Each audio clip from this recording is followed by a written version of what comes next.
हातिम ताई की सखावत कदीम अरब में एक शख्स था जिसका नाम हातिम ताई था, जो अपनी गैर मामूली सखावत और मरवत के लिए मशहूर था।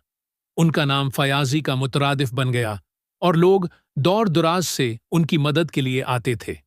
हातिम एक दौलतमंद सरदार थे जो बेशुमार वसाइल और इंसानियत के लिए प्यार से मालामाल थे।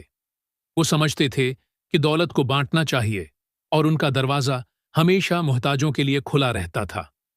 एक गर्म ताबिस्तान की शाम एक गरवा मुसाफिरों का हातिम के गांव में पहुंचा, जो थे और प्यासे थे। वो दिनों से सफर कर रहे थे और उनके पास कुछ नहीं बचा था। जब वो हातिम के खीमे के पास पहुंचे तो उनका इस्तकबाल गर्मजोशी से किया गया और उन्हें दावत दी गई कि वो खाना खाएं।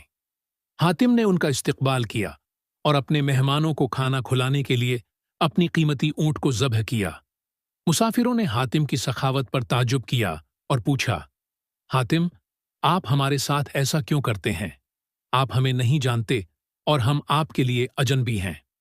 हातिम ने जवाब दिया, मैं सिर्फ खुदा का बंदा हूं और मेरा फर्ज है कि मैं महताजों की मदद करूं। मैं अपनी दौलत को अपने लिए नहीं बल्कि दूसरों के लिए रखता हूं। रात गुजरने के साथ हातिम के मेहमान उनकी खुद गरजी और तवाज़ो से मुतासिर हुए। उन्होंने हातिम से कहा कि वो अपनी सखावत की कोई कहानी सुनाए, और हातिम ने एक कहानी सुनाई कि किस तरह उन्होंने एक मुसाफिर को अपनी कीमती ऊंट दी थी। मुसाफिरों ने सुबह हातिम का शुक्रिया अदा किया और चले गए, और हातिम की सखावत की कहानी दौर दौर तक फैल गई। लोग कहते थे, वो हातिम ताई है, सखावत का नमूना।